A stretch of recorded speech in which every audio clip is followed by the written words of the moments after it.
Welcome back, everyone, to the State Farm Analyst Desk. In our next game, we have Gen.G looking to give LNG their very first loss of Worlds 2021. And Chronicler, I'm coming to you first on this one. We have seen this LCK second seed be both so hot and so cold so far this year. So, in your opinion, which Gen.G will we see at Worlds this year? What can we expect?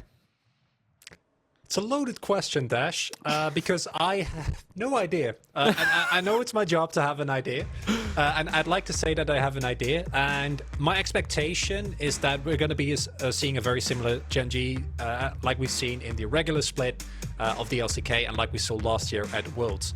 I think that individually, if this team doesn't underperform to the extent they did in summer, should have an incredibly high skill floor that in a best-of-1 setting is going to make them a very, very hard opponent to deal with, because they will just, slow as they sometimes might be, out-skill check you both in terms of lane, in terms of team fighting. But we haven't seen them in a month and a half, and maybe that time off didn't really serve them as well as I hope it did. Yeah, I mean, I think the thing when I look at Gen.G and how strong they are as a team, because when we talk about the LCK teams, I feel like a lot of people are united that they put T1 slightly above Gen.G just for the reasons that Chronicler mentioned. And one thing I want to add about Gen.G that I find really interesting is that I think they have a really strong understanding of how to play the map and the timing windows that they need to hit. But unless it's like a 90-10% chance in their favor, they will like eschew opting for those fights, and it hurts them to be so hesitant sometimes. I think that's in particular where teams punish them in best-of-5s. But for best-of-1s, like, I fully expect them to perform really well in the group stage. You know, and we come in, we're talking about Gen.G, Emily, everything you're saying. It doesn't sound like what Chronicler's saying to me. If we don't know what we should expect, it sounds like Gen.G are the same team that they've been every year they make it to the World Championship. They're going to play it safe. You know, it's still mostly the ruler show. A bunch of strong individual players across the board, don't get me wrong, but they've always been more patient. They've always waited for those 90-10 plays. And, I mean, here today, I still think that will always be good enough to contest for groups like we saw last year. But the question is, like, how far can they get you in a tournament like Worlds? And I do think that the point brought up about the difference between best ofs and series play is very important. And so we'll see what kind of approach they take today. But it's also important to note, Emily, that Rascal will be in the starting lineup to help kick us off in this group stage. Yeah, and I think that's solid. I mean, we then have to look at his opponent, right? Because Ale has been one of the top performers for LNG. Kind of a surprise to me, only because having watched them all year, he was very volatile, right? Like when he played the 1v1, he was just incredibly volatile. So he'd either pop off or you know, get kind of stomped in lane. And so I don't think Rascal is necessarily the person who would punish that, but I also don't think he's going to be particularly super overwhelmed by it either, if that makes sense. Like, I think he can play weak side well enough that it won't be as much of an issue perhaps for Gen.G as, you know, some of the LNG's opponents in play-ins. Now, just as I did to Chronicler, I'm going to turn an LNG question towards you, Lyric. This is a team that went undefeated in the play-ins groups, as well as, or rather, and straight out, therefore. And so I always find it tough to really kind of nail down how good, what the general power level of as a team when they don't feel to have been tested up until this point. I will note to people that they were behind in their game against Hot1 Life Esports and did have to come back. And so, okay, maybe a little bit of testing to be done there. But where do you fall on this squad? How much confidence do you have them in them, rather, as they move into the group stage? Look, Dash, I know, you know, from a World's perspective, this team can look untested, but they played in this thing called the LPL playoffs. You have to play against the best of the best. They beat teams like Suning, they beat teams like Top Esports. Coming into play-ins, I actually expected LNG to do quite well, quite different from LGD last year, who did have a bit of struggles. And I think that comes down to that, I think the player quality on LNG is just very high, right? We saw Ala completely popping off in top lane. He was smacking some of the best top laners in the world in LPL. And even Tarzan was widely considered the best jungler in the LPL. So Chronicler, let's continue talking about that, because everyone knew, everyone expected Tarzan in coming in the play-ins. All right, this is one of the best junglers in the world, let alone in the play-ins itself. And he did perform to that. But I do think Ale was a surprise to some, maybe even the best player in play-ins overall. Yeah, I personally tend to agree. I think that the other one that you'd kind of gravitate towards would probably be Chovy, but I already said I think that based on the first game, Chovy already looking a lot better. But in planes, he did have some issues that slowly got a little bit better in terms of impacting the rest of the map with his laning, as terrifying as it was regardless. But Ale absolutely destroyed most of his opponents and also really utilized the resources well. I'm actually going to push back a little bit though. I don't think Rascal will get gapped, and Rascal is a player that can individually be kind of hot or cold, but as a whole he's also like one of the most deadly players in the LCK in terms of solo kills. And if I hear Emily talk about how Ale has a tendency to, you know, just go for the play and we'll see if it works out. In planes it all works out, but I think Gen.G, even when, you know, we put some caveats to them, the floor of this team is, I think, still quite high. Emily, is top lane even where LNG should look to play around? Or should they let Ale do his thing in the 1v1 against Rascal and try and focus elsewhere? We mentioned Ruler being such a strong piece of Gen.G. Is it worth trying to keep him down at all?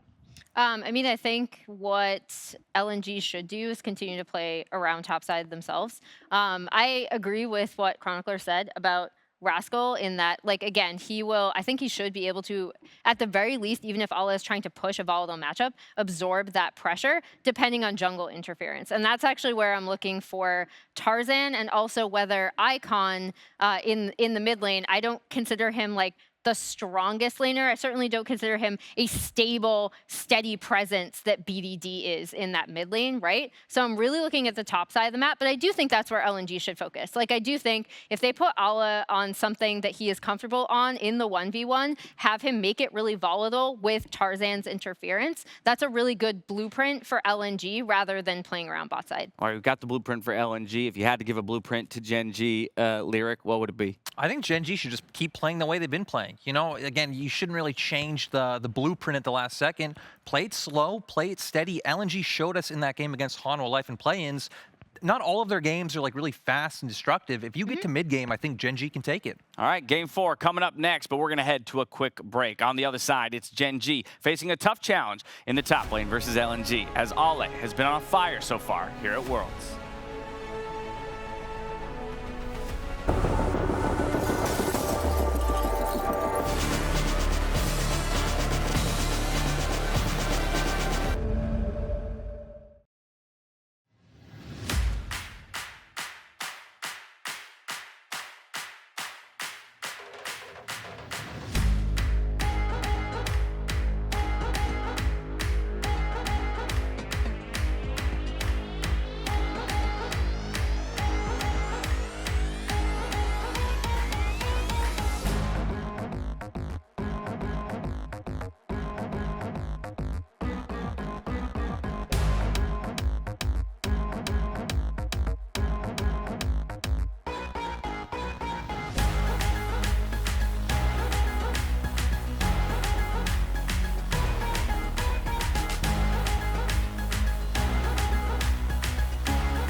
Welcome back to Worlds 2021. We've got a banger lined up right here as LNG takes the stage for the first time since play-ins. Undefeated so far. We get to see if Gen.G can stop them, who qualified out of Korea through championship points, a second-place finish in spring, a third-place finish in summer. Here they are as the technical #2 seed out of Korea.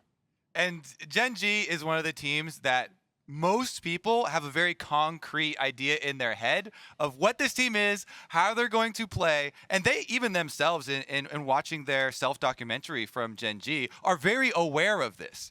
You know, coaching staff berating them for not being as flexible and adjusting that quickly to some of the changes in meta, and yet they still find success year over year over year. Ruler always being on this team, performing year after year and putting up such good numbers. Meanwhile, LNG, their approach is kind of the opposite. They are pretty crazy in terms of their approach towards the top side of the map. LA is really the big carry. Yeah. A lot of people say that, of course, for you to have a carry, you need the pillars to support it, and that is players like Tarzan and Iwandy that come underneath to enable a lot of the plays behind him as well. And I think that we got to see a lot of that in the play-in stage, where Ale really sort of put everyone else to shame in terms of that top lane 1v1, and he was a huge carry for that team in their success. Yeah, I loved the discussion they were having on the analyst desk about specifically this matchup, because I know Chronicler wants to support his boy Rascal, you know, but I am all aboard the Ale train. I think that is going to be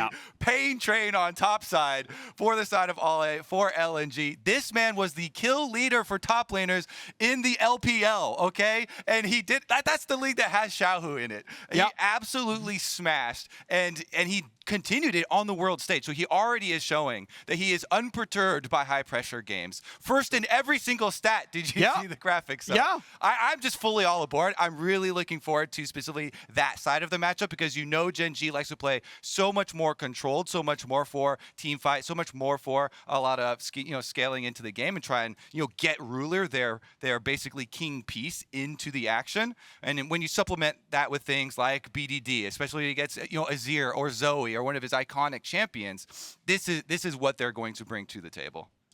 I will personally, though, I'm going to start out by tempering the hype a little bit on LNG personally, just because I actually saw them as topping the group, but I want to temper it because they got the easy group in play-ins. I think they got, relatively easy competition. Their one test was Hanwha Life, and hey, they took care of business there. But I'm just personally not impressed with a bunch of top-end stats when you were against the 3 biggest teams of play-ins. So I need to see more, right? Because, and thing is, we did see more, right? Like, if you look at the LPL, I think they were considered the number 8 team. But that's because they tie-broke from a tie for 4th because of game score. So they actually had the same match win record as RNG. People were like, oh yeah, they could win Worlds. Well, they got this many wins RNG got, so maybe you should consider them highly. So another thing that gave me confidence with them was hearing the coach's interview after their game versus Hanwha and how they dealt with the other LCK representative that they already played the game with, and they had such a clear understanding of the strengths and coming in attacking Chovy. I loved how they also developed and prepared their counter to the Tryndamere that they thought was going to be so popular at Worlds and did get picked up super early on. And when you draft 3 melees early versus them, they highly punish it. Really love the Gragas as far as the disengage answer and being able to create space for themselves and shut down a star player. So with that sort of technicality and that preparation, I'm excited to see what they come out versus Gen.G with, because it's one of the teams that's easy to prep. These are all very rational arguments. Yeah. But I'm going to hit you with a JatStat classic. Great. Did you know that the LCK have something like a 73% win rate at Worlds Group Stage? I did. So I think the only year that they struggled was Gen.G back in 2018. But even then, they had 2 LCK teams still finishing top of their groups. The LCK is historically known for dominating the Worlds Group Stage. And a lot of that comes from just clean, disciplined gameplay. Normally, when teams come onto the big main stage, you play a little bit more reserved, you show more respect, and that actually plays into the style that many LCK teams actually thrive and find a lot of success with. They also have a lot of talented players. In particular, you just look at this Gen.G roster, and this is the same roster that was at Worlds last year. This is the same roster that you just identify internationally. It is a well-known player base, and I think that you have to always show respect. I mean, the player I'm going to give a lot of respect to is Ruler. He has spent literally his entire pro career on Gen.G, aka KSV, aka names. Samsung Galaxy. Like, they've just rebranded constantly over the course of it. Ruler's entire career has been there. And for that entire career, he's been like top 4 AD carries in the world, if not #1 at some cases, like when he won the World Championship back in the day. So he is always a player to give respect to, and it really means that we're expecting Gen.G to be a very, very bot-focused team. It's gonna be about Ruler. He's the man to watch. On the other side, it means that we are expecting the Ale show. We're expecting LNG to be focused around top. Aha! A Yumi ban! Not first picked. I just was reminded, Freak, of the fact that Vedius owes us dinner. Oh, yeah. Or at least me. I said I was in. I owe you won. dinner, yes. But I'm sure I'll find some clever wager to get it back. In any case, the Lee Sin priority is going to come through for LNG. You imagine this is going to go into the hands of Tarzan, a very capable and well-respected jungler, pretty much throughout the entire world. Some even consider him the best jungler, depending on who you ask. As Gen.G answer with Renekton. I mean, I feel like he's been gutted enough that he really shouldn't be a blind pick, but we know that it is a comfort pick for Rascal, that's for sure. And they at least gave him back, you know, reducing the animation when you're in power W stun, and gave him back because the nerfs, like you're saying, hit him really hard. So at least got buffed back to a decent amount. I wanted to touch on your Tarzan point though, because I really love that, and I specifically looked into when we were arguing about top lane, the fact that a lot of people are talking about Ale, oh, but he requires so many resources. Tarzan actually has below average top lane jungle proximity for the LPL, not spending as much time even as the average, you know, 10% or whatever for LPL junglers up there. Ale does a lot on his own. You compare that to someone like a Zhao who has like 14 to 50% jungle proximity. To give a little bit more context, like, you're right in that saying like, sure, Ale does get resources, but what Tarzan does on the map is actually just, he's very efficient with his ganks. He knows when he's going to get something off the back of it, and he's very successful at doing that. So very excited to see him, especially with the Lee Sin on his hands paired up with the Gwen up towards the top side, meaning that Ale and Tarzan already have a very strong top jungle. And that's the matchup I was wanting to highlight, is the fact that you're going for a different kind of a look. Once the Gwen took the early game E attack speed nerfs, she's not much of a lane bully. She scales incredibly well. I think she is probably the best top laner win condition of top laner win conditions. She will just carry a game from 3 items onward. The question is, can you get there? And if Rascal's never getting any help, then yeah, you can trade farm with Renekton and then go get to 3 items and single-handedly win a game. And I have also liked this champion when we transition towards some of these team fights. When your most popular AD carry is Misfortune in this meta, and you can just W and not have to worry about the giant Misfortune ultimate coming over the top of your head. Feels so nice. I will say, though, that Gen.G have drafted themselves a pretty strong top side as well. Renekton and Zhao. I don't think anyone really wants to meet that 2 versus 2 in a top lane, so I wouldn't be surprised to see both Clid and Tarzan making their way towards top, unless Ale looks to play a little bit more on the weaker side in the early laning phase. We'll have to wait and see. For now, with the Talia ban, I wonder if that's... Zhao was going elsewhere. Talia mid is playable as well. Talia's support is also something I've seen a little bit in solo queue, but in any case... BDD was something I looked up his career all-time stats, has 3rd most played as Talia mid, so... That's also fair.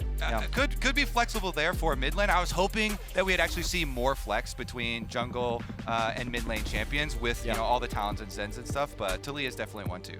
Yeah, I think Talia would make sense there. To me, I don't like Talia's support with an MF. I don't think your setup is quite good enough. You know, Aphelios the purple gun is like kind of okay, but you're looking at something more like a Pantheon or a Swain where you're actually CC comboing. So maybe not there. Rakan could mean some more aggression though. I mean, realistically, like this is a squishy composition, but with some go buttons. It definitely got some go buttons, and into the Misfortune Leona. Definitely bold here from the side of LNG. I'm here to see it though from Light and Iwandy. If they supplement that with something like a Twisted Fate, it would make a lot more sense as trying to play the aggressive edge of it. Sylas has been so popular here and definitely blind pickable for Icon though. Good number of ultimates to steal as well. The Leona one in particular offers another follow-up engage after the Rakan, and I think that's one of the most important things about Rakan, because he's so fast and he can quickly set up a play. You need to be ready to follow up. And I think champions like Lee Sin can do that, but also if you have that additional Leona ultimate stolen away, then it's definitely a big threat. Could this be BDD's comfort pick in the form of Zoe? Obviously a lot of damage. I don't think composition in and of itself offers a huge amount of poke, but it will give you mid-prio, which then better sets you up for Zhao, giving you a very powerful top side of the map for Gen.G. Zoe is actually one of my favorite answers into Sylas because the ult is so poor to steal away. Plus you outrange and you have a lot of options for picks later with Sleepy Trouble Bubble and so much of a range advantage. But like you guys already pointed out, there are other ultimates on the team already in place that are profitable for Icon to steal. That being said, yeah, the Zoe for BDD, it's right there under the Azir as far as most iconic champions for him, so definitely will be comfort on top of it being quite nice in the matchup. You mentioned the range difference. It's worth pointing out that people consider Sylas a big sustained champion, but you must hit W on an enemy champion to get the heal, and Zoe doesn't ever want to play in that range. If you ever go for the obvious, dash in E forwards, you're gonna get a bubble in the face. Yeah, a lot of matchups for Sylas are him trading health for minion push early on and then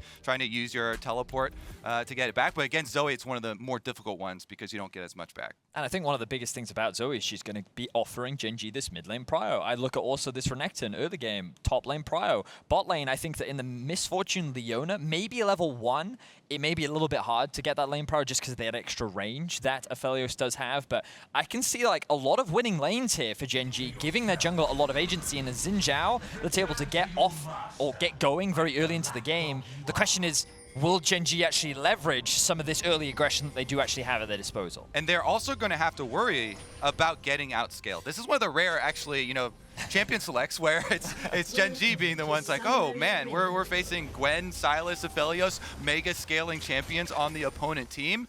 Definitely going to be in the back of your mind about making use of some of the early prio that you've drafted for yourself. So need to see that early and effective coordination from Gen.G to actually find value out of it.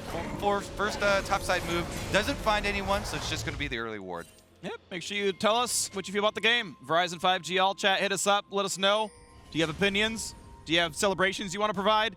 Any of the above, I'm happy to share the mic just a little bit and say what you all want to say online. Just be smart. Throw in a pun there. If it's good enough to make it past the social team and make it up here, Freak is going to be a very, very happy person. I'll give you props if it's good.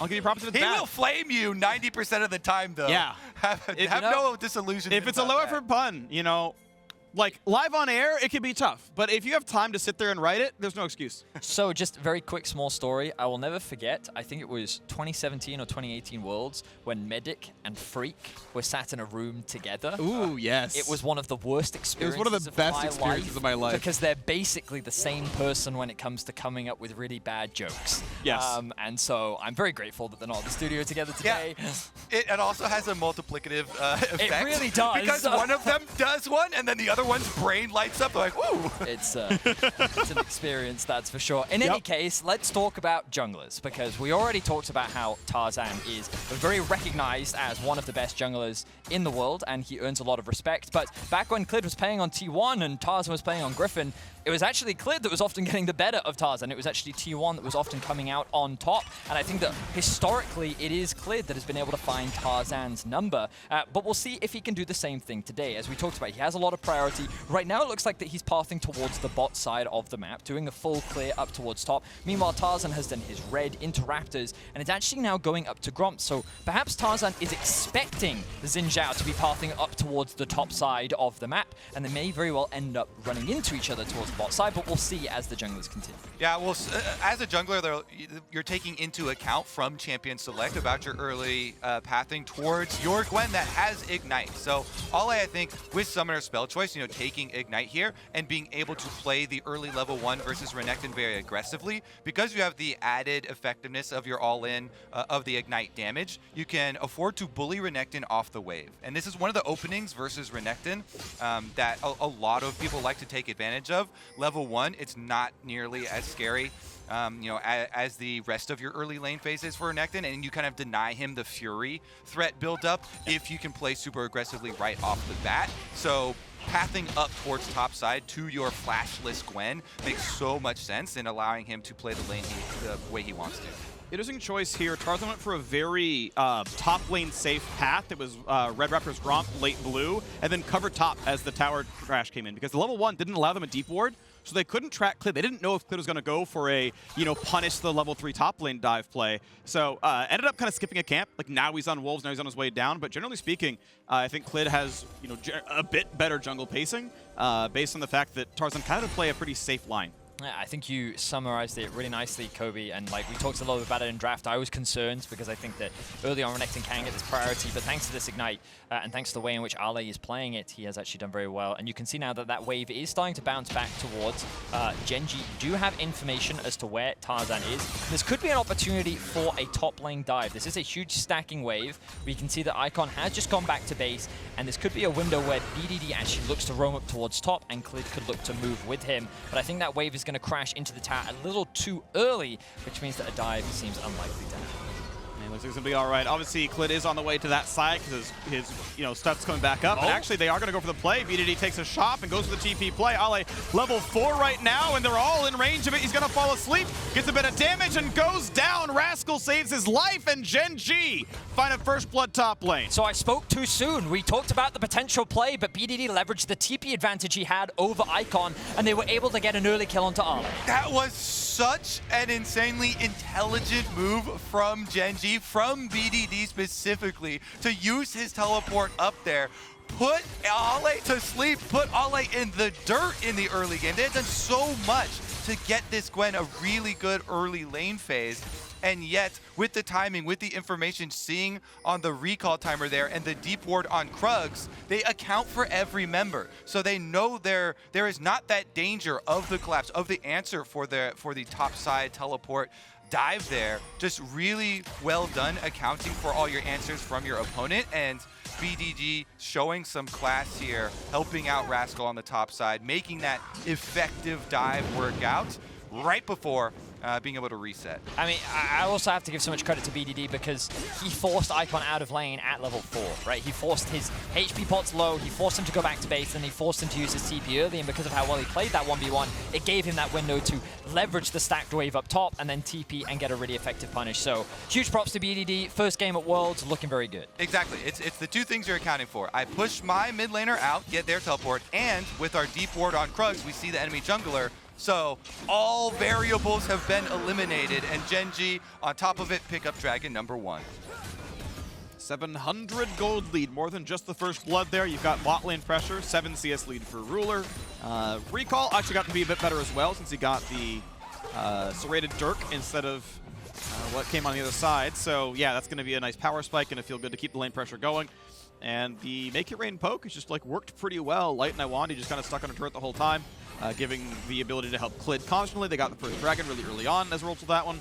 Get rid of the ward, and yeah, they can start pressuring a fair bit. Now Life, though, in somewhat of a 1v3. Clid may not be able to easily help, but nah, bot lane pressure's coming in. They can maybe kind of mess with Tarzan a little bit there, and we'll see if he loses any of the small Krugs. That's where most of the gold is. BDD also getting early move from mid, got the push in. This should be consistent for Zoe, again, especially the early matchup versus Sylas.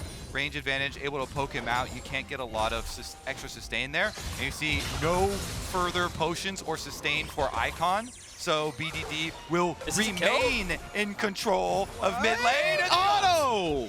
Wow, nicely done. BDD sets it off so beautifully. Use the Stride Breaker slow to land them up at the last second and just works in so much damage. The entirety of the beginning of this game is encapsulated in the BDD diff. Yes, it is. It really is. This man is having a great game 1 at Worlds, and there were a lot of question marks around what Gen.G would look like. The footage of them the last time they played was not inspiring. We know that a lot of LCK fans are like, well, we believe in T1, we believe in Dam1, not so sure on the other two, but so far the other two have come out swinging as BDD really is showing the difference in mid lane as he finds himself a solo kill on 2 Icon. Yeah, just really well done from the early setup as well. Has the ultimates go in to finish him off. But when people always talk about the consistency and this team delivering, it is Ruler and BDD, the 2 carries, that are always referenced. Him landing another bubble here should result in another big chunk. And Icon hasn't gone for the Merc Treads yet. Could have afforded it, but went for ability power, which will give him more healing, but hasn't gone for the early defensive option that so many mages will do against a Zoe or a Syndra where it's just so reliable. And now has to be respectful, lands a stun, gets the heal, but he's asleep. Minions are in the way, Rocket Belt helps, auto attack is gonna get it again! Oh, Icon, you gotta pay better respect. Where's the MR? All right, there's a lot of fun you can have with creating nicknames for BDD off of his acronym, and I think a lot of them will be applicable here. He is smashing this game. It actually results in such a free objective as well. With the roam topside, getting Rascal ahead, then multiple solo kills mid, and having roam threat. It is an easy Rift Herald pickup. They already got the first dragon. It is just complete mid difference.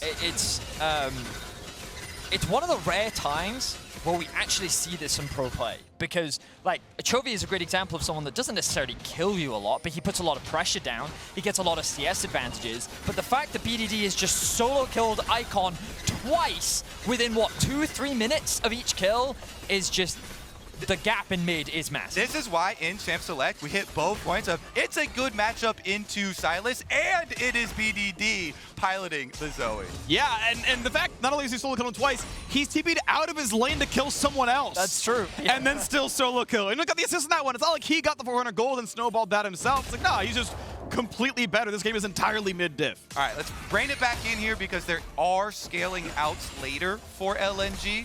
As we mentioned multiple times throughout this game, throughout the Champ Select. So Ale there on top side, farming up quite nicely on the Gwen.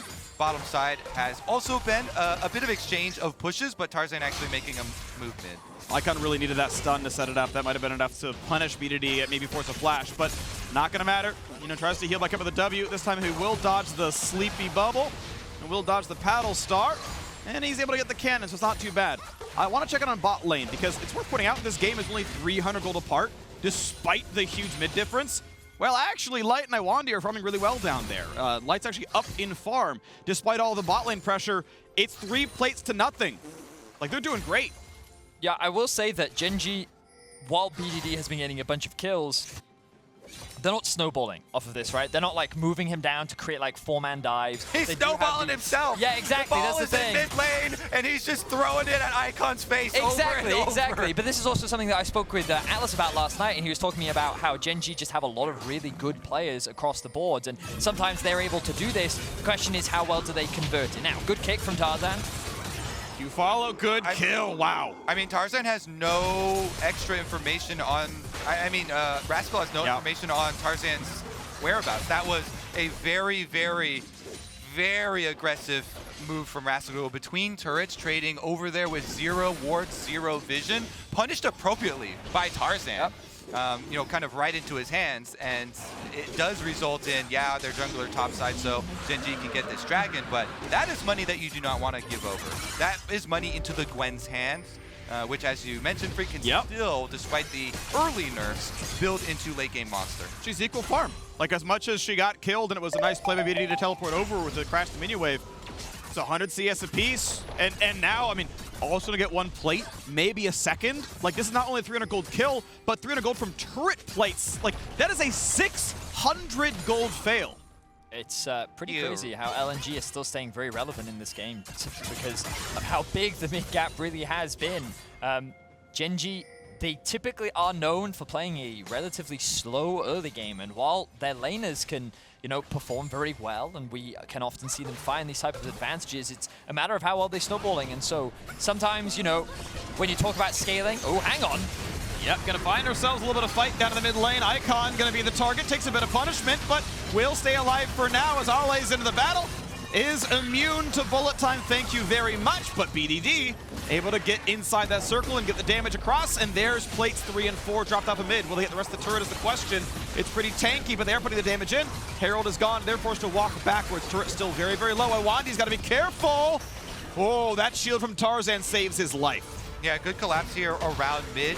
Gen.G need to play off of BDD's success, so everybody group around him, pop that Rift Trail towards mid, get the mid tower. This is one of the biggest bonuses you can get as a Zoe. Not only is he fed early on in the game, but the biggest scary point for this champion is when you make Ludens and you have all of these walls to go look for your picks now. This vision basically just blooms out of mid lane now for Gen.G, and BDD gets to roam up to either side of the map, as well as looking for these bubbles through the jungle, try and pick off LNG members within rotations. Admittedly, so this was one of Ender's favorite points. the fire map, or the infernal map, is actually like a bit of a nerf to Zoe because of the walls that it does actually remove in the jungle, whereas the mountain one is actually a small buff because of the Vaughn. So there is that small factor, but you are right. The moment she has that first item, she's going to start looking for more of these picks. And speaking of picks, LNG have their eyes set on the top lane. Here we go. They might set it up. Rascal, though, has his ulti, has flash, has the ability to stun. It might make it difficult, but we're looking at a 4v3 over here. Turret plates are gone, so even if they just go for the turret, it'll die pretty rapidly. We are, you know, clearly into mid-game with the plates down, so the damage could be there, but it's going to be LNG calling it off. Clid walked over in time. Ruler was on the way as well, so no dive. Yeah, that stalemate is actually very good for Gen.G because they have BDD on bottom side. He actually got a turret plate off just before they fell away, so he picks up the turret plate money. Then also gets solo tower gold. That's going to be his Luden.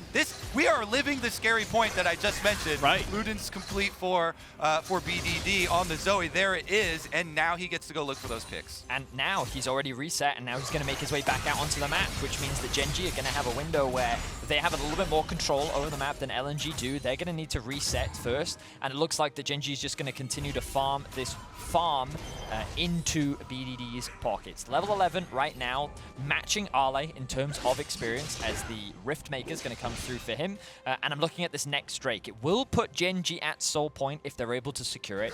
TP is available for both of them. It looks like LNG's TPs will not be available, which means that BDD being in this position could actually make things very complex for LNG because they're going to have to sacrifice something, whether it be the third Drake or perhaps this top tower in order to gain control around that objective. Right now, just wave clear. We're waiting around for a little bit longer, but we do have the third dragon coming up in just over a minute. Gen.G, we'll see if they can keep that bot lane control and make that one happen. Of course, mythics are done for both AD carries.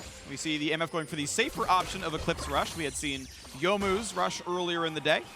The more aggressive version. It's such a stat-efficient item. It's, you know, the reason people do it. But BDD right now is topside. Teleport is up. Rascal in the same boat. Ale doesn't have his icon neither, so map control belongs to Gen.G, and they're going to get themselves the Herald off that as well. So undefeated in Heralds, undefeated in Dragons, and this Lee Sin's going to be fine. Yeah, mid control does a lot for your objective game, Freak. It does. And Gen.G with the clean sweep of the neutrals should be able to continue it as well. Down bottom, yeah, Ale can push in, but they got the Rift Herald so quickly that it's going to be an immediate reset there for the rest of the members for Gen.G, and they can return to clearing out all of this vision and open up those roaming options. Getting rid of the vision. Clid trying to, you know, go sneaky like, right? Let life kill the ward, then I walk in. Once it's dark, maybe you don't know I'm here, I can find something, but just see the Raptors going down, nothing to be had. LNG is going to give up the dragon. You can tell from their commitment. Tarzan goes top. They say, we cannot fight a team fight. I agree, they cannot. And so they have evasive maneuvers on bottom side. Ale can just get out. He's going to have to lose this turret. And it's actually probably going to get another charge onto the inhibitor turret. This is going to be big damage from Gen.G. You try and just give up the dragon, but they're going to take...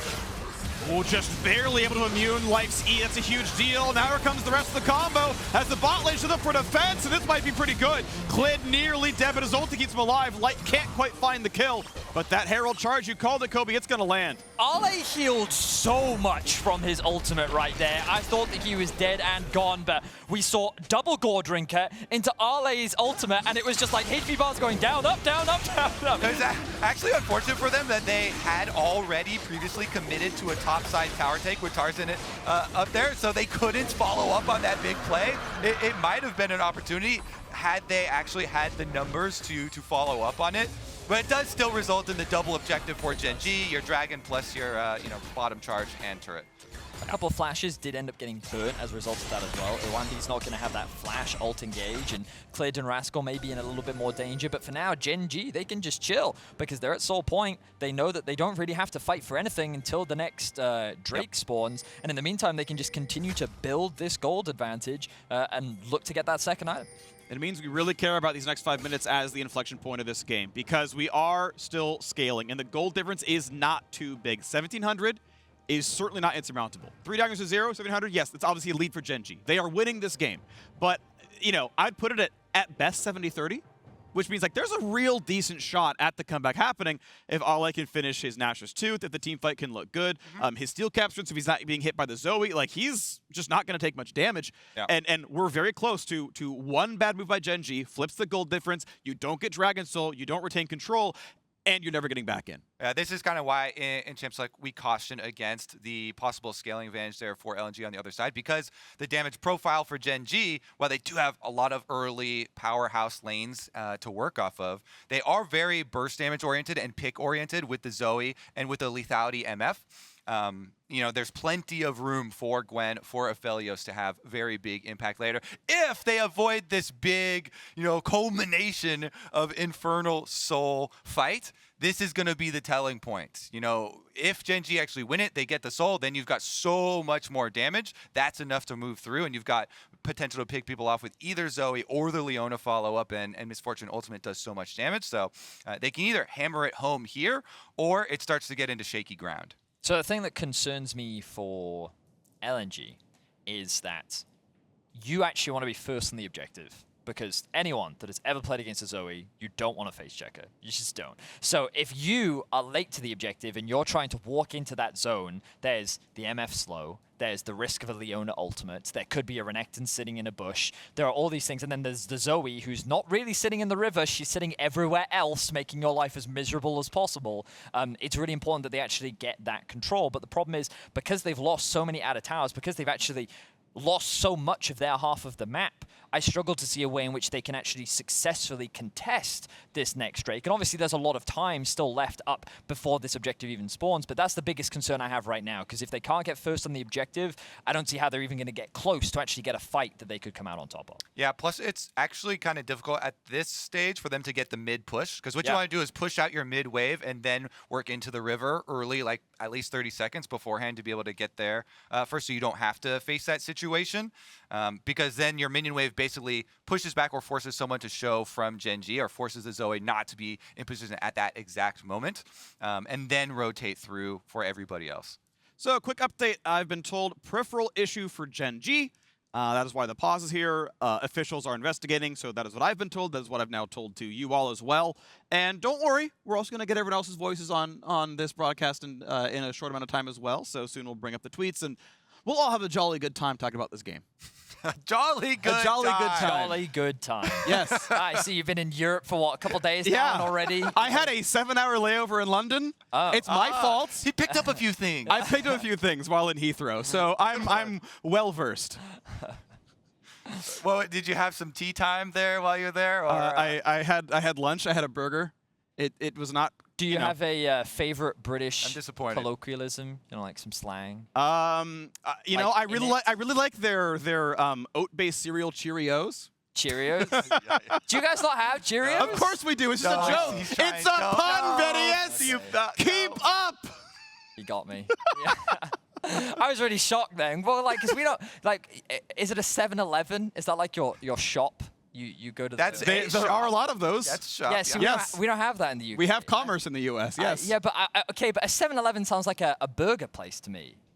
They might have. They have taquitos and hot dogs. Did you know? This is a initially God, made get up me Jat out of fact. here. No. So Jat's good at lying, but making it sound like he knows what's going on, while also being right. So he's like, hey, by the way, did you know? Did you know 7-Eleven is named that way because that was their hours of operation? They open at 7 and closed at 11, which was like really long for the time when they first started. He had never researched it. He just made it up and said it at the time. I remember this. Yeah, and we're like, sure, okay, we believe you. We looked it up, and it was actually true, but at the time, you made it up. He's just like good at intuiting things and just pretending he knows. I did not believe him because 7-Eleven is so famous for being open at all hours, like 24 hours. They eventually went that way. I was like, Yeah, but I thought that's what it meant. It was like 7 days a week that open. 11 hours, months 7 of the days a year? week, Like, what do you want? 11, I don't know. Anyway, Gwen out here trying to cut the competition, so she'll trim the Renekton into a new pair of Crocs. Okay, not bad. That's not bad. all right, freak, rate it. 1 to 10. Out of freaks, how many freaks? Yeah, is that? out of freaks. All right, so I mean, it's like a solid 7. Like, it's not 7 freaks. well, here's the thing. It's not really funny, Right? Like you're just kind of like saying a sentence like, but neither is one freak. So right. Well, yes. So it's probably one freak then. But that's what I would go with. But you know, you've got like decent wordplay going on. Like that would be a good filler line in like your rap. You know, where Dracos writes your lines, and he gives you the croc trim Gwen sort of thing going on. Okay, I write many of my lines. Thank you very much. You finally started writing them after the most recent one. Okay. Yeah. Anyways, I started blasting. I will battle you any day of the week. Just like LNG will battle Renekton any day of the week. See, that's the kind of flow you got to go for. Well, I'm going to just accept that burn for now. I need time to think. So probably going to have to ask Dracos to come up with one for me. Yeah, we would never freestyle. We'd forfeit instantly. But let's have a look. Gen.G. They have control over the top side. LNG are making the cross map happen. Bots, because they have the numbers advantage and a wave stacking, they will be able to trade this for the tier 2 tower. So this is something I wanted to talk to you about too, Kobe, because you talked about having the mid prio in order to contest for the Drake. Bot prio is obviously another way in which you can get in. And by securing these 2 towers, they now have a much longer lane, which gives them more access into that river. So more ways to be able to contest the potential 4th Drake that they will need to find a way to get into. Yeah, it definitely does give you a route, and they've left a lot of deep wards there, but it comes at a very high price. Yes. With Gen.G pushing down, they took mid tower, opening the map even further, and 50% of top tower as well, right before. So definitely a big price for them to pay, but these wards that you see on screen now during the duel are going to have a lasting effect, because when you have those super deep wards, then you have the safety for when you want to move in a minute later to prepare for yourself and place your next line. 3 minutes and counting. That is all I'm going to be focused on, is the timer until this Dragon Soul comes up. Obviously, in 30, we have the chance at a Baron, so that adds a bit more spice to the map, though it would be tough to rush down. Ruler is not on a single-target DPS build. The rest of his team aren't really single-target DPS champions, so it seems very unlikely to succeed at a Baron sneak. But Iwandy knows he needs to cross his T's, dot his I's, and towards the back of the pit to make sure nothing happens. I always love pointing this out because I just think it is kind of a BS interaction, but when you fall asleep from a Zoe bubble and Misfortune channels ult over the top of your head, you're going to die in your sleep. Guess what? It's like coded as a damage over time, so even though you're literally getting rained down upon with bullets, you just fall asleep and you take all of the damage and you don't wake up. So maybe we see that as a form of pickoff and follow-up. Okay. I always like that combination. Looking maybe he steals the Leona ult and forces the retreat, and we're just buying time and waiting. We're waiting for the recalls. The important thing for me in my head is how much gold does Ale have? He hasn't bought in a while. Like, is he close to Nashor's Tooth? Does he have to have his team buy time before he can get it?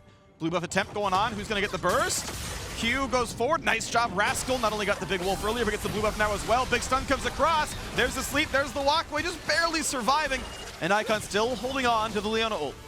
So this is a window where Gen.G could, if they wanted to, threaten a Baron. They're doing so much poke damage, and Icon does not have TP, that if they really wanted to put some pressure on LNG, they could start it off to, at the very least, force a fight. The only reason why I think that they should move away from that idea is because Ruler and Life have already used their ultimates, which are so crucial to the team fight. So for now, they're just going to be happy with forcing LNG back.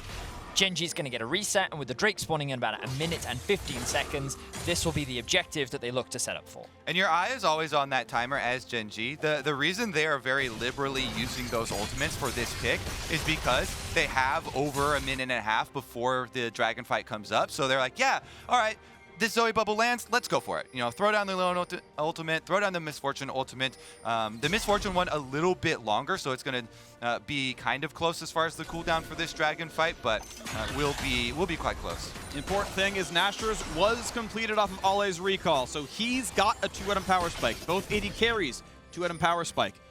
Support's in the same mythic spot. But BDD is up a legendary, so overall pretty similar. And now that Rascal has his Sterix Gauge, he can frontline. So you can see what we were talking about earlier. Gen.G have immediate access over the river, and it's very hard for LNG to actually make their way in. So they need to control bot, and I like this movement from them now because they know they have a wave there. Ale can push this one out, and this is how they get into the river. The thing that they have to be most cautious about is this Zoe, which right now they have no vision of, and is the most terrifying part. Yeah, so it's Iwandy, the one who face checks, right? Because he knows he can jump back to his team and stay alive. So there's the first attempt. It's going to find Icon. He's able to get pretty far backwards. And okay, that is them surviving the first sleep. Now we go for this dragon play. And the smite, if it goes to Gen.G, is going to be a huge deal. Second paddle star going to miss. Second bubble going to miss now as well. This is going to give a bit of control now to LNG. They can start to walk forward. A slow comes in. MF ready for Icon. Wednesday channel right now. Smite fight might come soon. Stun's going to cross and dismantle it. And smite comes in for Clid. That is the Dragon Soul. That is Iwandy going down. That is LNG almost unwilling to fight. And now it's going to be a little bit too little too late. 3 kills picked up already. They chose their moment, but the moment was too late. And Gen.G wipe LNG off the map. GG! We got our inflection point. The soul fight is convincingly a smash by Gen.G. LNG started, but Tarzan outside of the pit. He gets screened out. They wait out the bullet time. Absolute domination from Gen.G. To win the game in 24 minutes. It started with mid-priority and ended with all of the neutral objectives going exactly one way. They dropped a single kill on their way to a 23-35 win over LNG. Take a bow, BDD. BDD Zoe, definitely a painful one. That, the Azir, these are the things you think of with iconic plays from this champion. Absolutely dominated Icon himself multiple times in lane and opened up and created that snowball. Definitely hit home by the rest of the team, but mid-priority giving access to all of these neutral objectives allows them such a clean way to end out this game. And I think that we didn't even see a different Gen.G. I think that we actually saw a very standard, they approach the game how they want to. We saw the individuals level up. We saw them play a patient game. For the first 20 minutes, there were 4 kills in total. But the moment that they saw that opportunity to get a good team fight, they pulled through and they executed cleanly. And team fighting is what they became known for. So huge credit to Gen.G. That is now 3-0 for the LCK on day 1, I believe. Only 1 game left to go. And the LCK continues to showcase their dominance when it comes to group stage. Yeah, might be back to that whole run of it all where Korea's going to win everything. It's a good look, and hey, well done to them. There for the team fights, there to win all the objectives, and that's how they won the games. The experts will soon give some more insight on that game, but before the heroes from the LJL Detonation Focus will be face up against T1 in their first ever game of the World's group stage.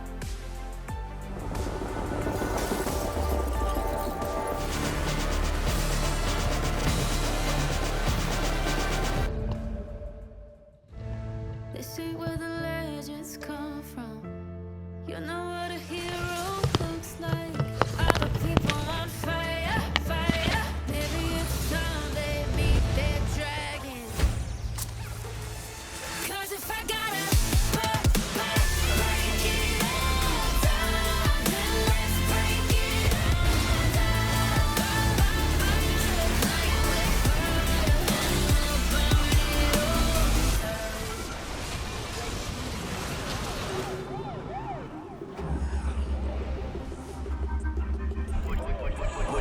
Would you ride for me?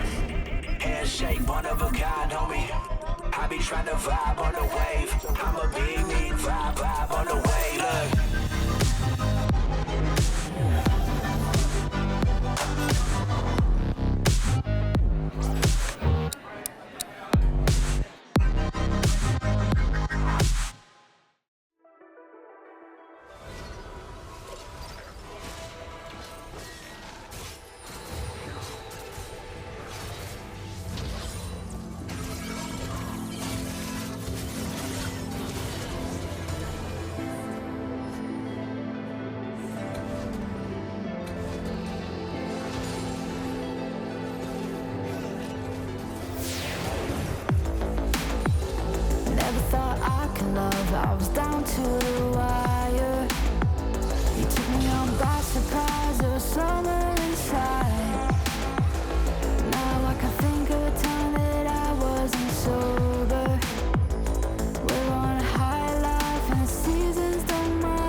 Welcome back to the State Farm Analyst Desk. What a game from Gen.G after we questioned the kind of form that they would come into the group stage with. So, Chronicle, I can see you dancing over there. I can tell you're probably pretty happy with what came out today.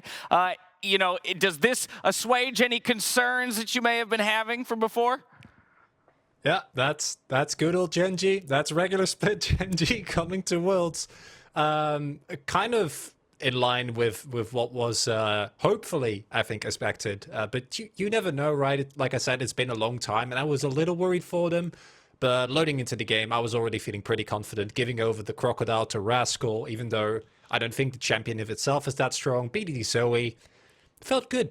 Well, BDD, that's the person I want to hone in on. He understood that every second counts, and thanks to the reliable Cisco network, he was able to catapult Gen.G to an explosive start by recognizing the early TP advantage in his lane as Icon uses it to return to the mid lane and instead takes it top to help out Rascal. Yeah, so we talk about roam timers, right? And this is such a great read from BDD because he recognizes Icon is already TP'd. He cannot match. The wave is crashing into turret. It's a perfect setup to dive onto Ala, who we've already recognized is a key carry for LNG. And it was so perfectly recognized. And the most important thing to come out of this is that BDD is just able to take over the game from here, right? Like, he played phenomenally well on the Zoe. That mid tier 1 went down so quickly, which is an amazing for a Zoe comp. And Chronicler, those are stats you love to see in a tournament that is stacked with mid laners across the board. And so a powerful looking BDD for a Gen.G that wants to challenge for a world title. That's a good start. It's also, BDD, in my opinion, is one of the most often forgotten players when we talk about good LCK mid laners. Fiona had a really good article on this, but it wasn't like that long ago that BDD just gapped FLICKR incredibly hard, right? Like in the spring finals, like BDD, although at times I think there's valid criticism to be had for how he performs in best of series, individually can just play with the best of laners in LCK. He's gapped Chovy plenty of times, right? Like, you cannot underestimate this player, and when he's on comfort especially, can be really hard to match him. And I think that's an important point right there, Emily. The idea of versatility. Can stack up in lane, but can also do what we just saw, which is take it to the side lane and help his team get ahead. And it seems like more and more as the game of League of Legends has developed, mid laners who can kind of chameleon their way around the map have been rewarded. And these, like, I know I sound like a broken record. I'm talking about wave management and timers, like the fact that he hits this timer ahead of when, like, seriously seconds ahead of when Iwandy is roaming up to that top side. It was so well timed. Like, all the credit to BDD. Not exactly what you have to do. Not at all a broken record, an instant classic, if I do say so myself. For now, we're heading to a short break, but we'll be back with more Worlds 2021 action before you know it. So don't go anywhere.